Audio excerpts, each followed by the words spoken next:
Here with more information is Dennis Thompson, who developed the ARP wave system. Welcome, Dennis. Thank you, Tina. Good seeing you again. Welcome, Mark. Hi, Tina. Nice for you to come on Knowledge for Wellness. I'm actually surprised to be here. Just a few short weeks ago, I was watching you and Dennis on an earlier program, and I don't even remember what the topic was. Okay. But I do distinctly remember you talking and Dennis saying that everyone should be able to live free of pain. Yes. And that jumped off the screen at me, and I'm just thrilled to be here, but I never would have expected to be sitting here with both of you today. So you had your first treatment, and we saw the footage of that, and then since then you've also carried on with Dennis with your second and third and fourth treatment.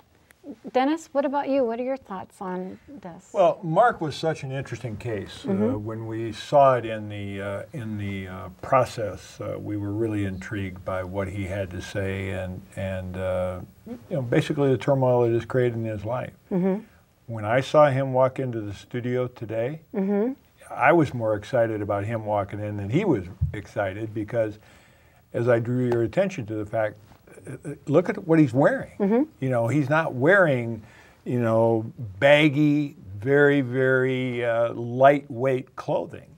Sure. And it was very gratifying to see him come in that way. Wow. So was there anything that you thought that was dramatic in this time frame that you've been working with Dennis with the ARP wave? I think if we go back to the first treatment we had, now that I've thought about it a little bit, the three things stick out in my mind that struck me. The first thing was we started trying to determine, as best I understand it, Dennis was trying to walk me through, we're going to see if this is neurological or muscular. Sure.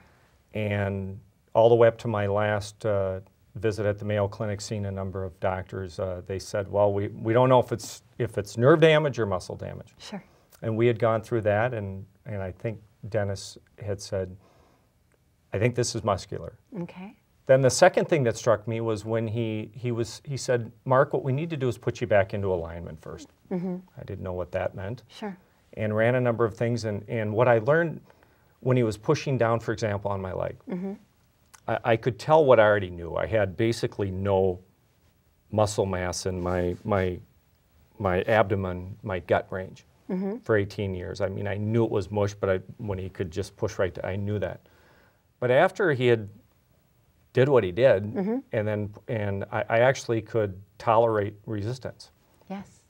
And then the third thing that struck me or blew me away was when we actually had the pads on, and we had one right on my abdomen or my stomach, right where my brain is telling me my pain is. Right.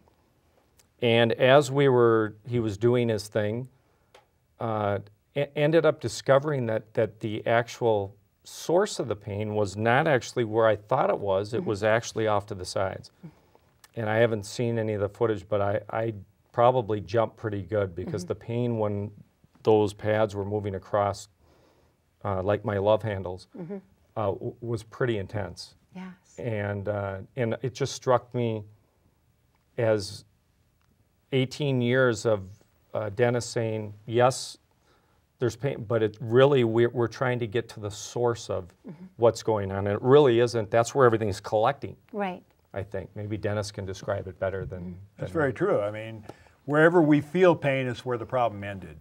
So if you do an MRI, you do an X-ray, you do any type of medical test, all that tells you is where the problem ended. Well, everybody knows where the problem ended because that's where the symptoms are. Right. No one's ever asking the question, where's it coming from? And in Mark's case, it was so unique because he was getting a neurological signal to keep his muscles in a concentric contraction, so tight. And he couldn't have any type of pressure or force on his stomach without experiencing a great amount of pain. Right. After the first treatment, we had him doing sit-ups he hadn't done for 18 years. Yeah, we saw that. Without pain. So it was fantastic. Now your pain level, obviously, when you were coming in, you couldn't even wear tight pants. So your pain level at that point was on a constant basis. I'll have a pain level of about a 3. Okay. That's kind of a constant, chronic, dull, aching pain. Okay. As long as I was wearing loose-fitting clothes, shorts, cargo pants, etc., I just tolerated it. I lived with it. Yes. As soon as I put any pressure on for a sustained period, then it would shoot up right away. Okay. So I've gone from a 3 constant without any pressure. Now it's been lowered. I'm guessing now it feels like it's maybe a 1 to 1.5. But I really can't tell, because I can't tell if that's muscular workout fatigue or if it's still a little. I guess I can't honestly say for sure, but I'm only 4 treatment. Hopefully by the end we'll be at 0. Yeah. So let me ask you this. When you cinch up your pants, what's it feel like? Right now I don't feel any pain. Prior to meeting me, what did it feel like? I would not.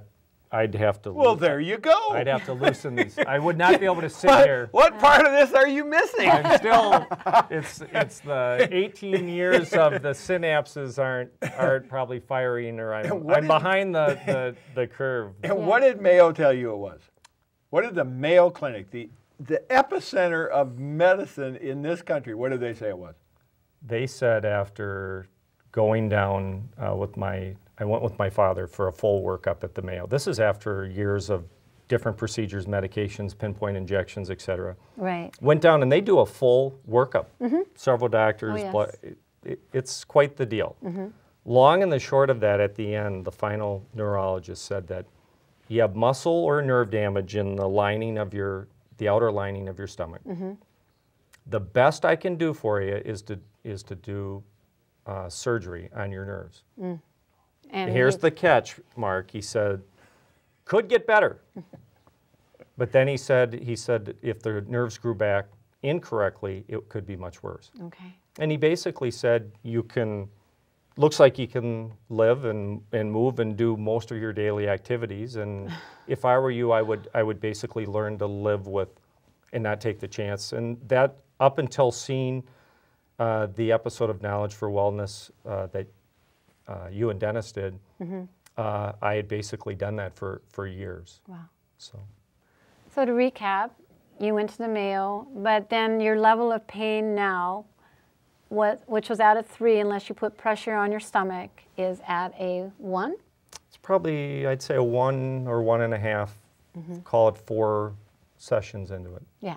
Now, to me, that's a great quality of life, much better quality of life. You can wear nice looking dress pants that you're wearing today, along with you don't have to do the same wardrobe every day. Well, this is the first time I've tried it. Oh, okay. And we're going to get him to play golf. We're going to get him to swing a golf club after treatment number 5. He'll be swinging a golf club without pain. Okay, well, we'll have to videotape that. So, Absolutely. Yes.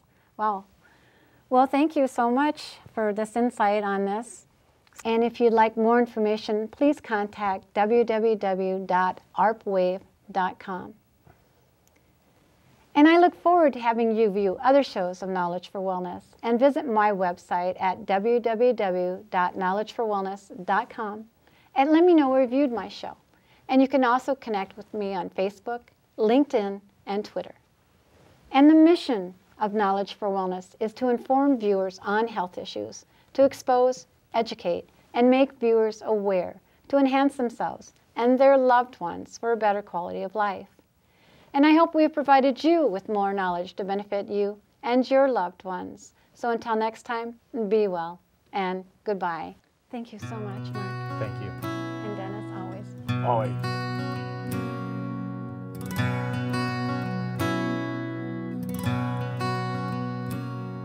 Over time you've healed so much in me, and I am living proof that although my darkest hour had come, your light could still shine through. And at times it's just enough to cast the shadow on the wall. Though I am grateful that you shine your light on me at all. Who am I that you would love me so?